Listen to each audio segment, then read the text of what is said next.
Imagine a Karate Kid sequel where Johnny Lawrence becomes Mr. Miyagi's doctor and helps him prepare for death. It may sound bizarre, but it was one of several sequels considered. In his final years of life, Pat Morita pitched an emotional fifth Karate Kid movie that Hollywood never made. No tournaments, no rival dojos, just a quiet, powerful farewell to the character that had made him a legend. This is the story of the Karate Kid 5 that Pat Morita wanted, and the industry never gave a chance. By the mid-2000s, the Karate Kid franchise was in a state of limbo. The original trilogy had wrapped with Karate Kid Part 3 in 1989, and the next Karate Kid in 1994 failed to resonate despite the introduction of a young Hilary Swank. There was no active development plans for a new installment. A variety of options on how to revive the franchise were being explored, including one wild choice that would have seen a crossover with the Rocky franchise. Ralph Macchio said that he and John Avildsen, who directed both the first Rocky and the first Karate Kid movies, were pitched the idea by a studio executive, who had said to them, "Hey, what if Rocky Balboa and LaRusso had kids?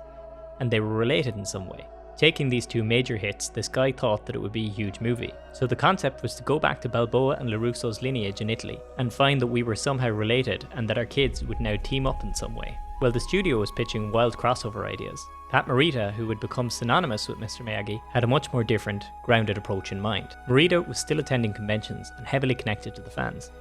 And as he grew older and began reflecting on his connection to the franchise, he dreamed of closure, and so he had an idea that he wanted to pitch.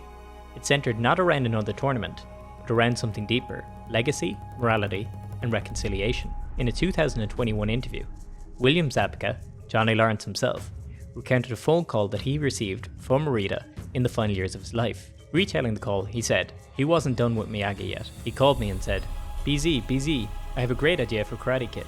Miyagi's gonna die, and he wanted him to have a proper Okinawan burial. But while he's sick, he saw Johnny Lawrence as being his doctor. And I thought, that was interesting." The pitch was bold and unexpected. Johnny, who was once Miyagi's antagonist, would now be the one providing his care in his final days. It was about healing, about two men from different generations and ideologies finding understanding. Morita reportedly envisioned Johnny as a man who had reformed, studied medicine, and returned to help the very person he once disrespected. If the story had taken place in Okinawa, as implied by Zabka's statement, it would have provided an opportunity for a culturally resonant and emotionally rich farewell. Despite the strength of the idea, Karate Kid 5 would never be greenlit.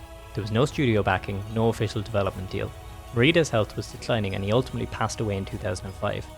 And with him went the vision for a Miyagi-centered farewell. Why didn't it move forward? At the time, Hollywood had largely turned its attention away from 1980s nostalgia. There was no streaming revival like Cobra Kai on the horizon to rekindle interest. The 2010 reboot with Jaden Smith and Jackie Chan was approaching development and would pivot the franchise entirely. But most importantly, Morita was no longer the commercial centerpiece the studios were looking for, and the proposed story, quiet, introspective, about aging and dying, didn't fit with the franchise mold of tournaments, bullies and comebacks. While Zabka reflects that the idea was interesting, it never moved beyond that initial call. There was no scripts, no meetings, it just remained a pitch. An actor who loved his character's final wish. It's hard not to imagine what the film could have been. In many ways, Morita's Karate Kid 5 feels like a spiritual ancestor to Cobra Kai. That series would eventually explore Johnny's redemption, Miyagi's legacy, and the long-term emotional impact of the events of the original trilogy. But Morita's version would have been different, more intimate, a personal goodbye. Instead of watching Miyagi through Daniel's memories, we would have seen him struggle, reflect, and ultimately pass on with dignity. And giving that responsibility to Johnny would have flipped the original narrative in the most poetic way possible. The student who never listened becomes the one who cares the most. The antagonist becomes the final companion. It might have been the perfect ending. The Karate Kid 5 that Pat Morita envisioned will never be made. But the idea lives on, not just in interviews and fan forums, but the very fabric of what Cobra Kai became. Morita knew something that Hollywood didn't at the time. The audience don't just want action, they want character, they want closure. And while we will never get to see Mr. Miyagi's final chapter on screen, maybe the fact that it was imagined by the man who played him for decades, that alone makes it real enough. This wasn't just a pitch, it was Pat Morita's farewell, and a real missed opportunity by Hollywood.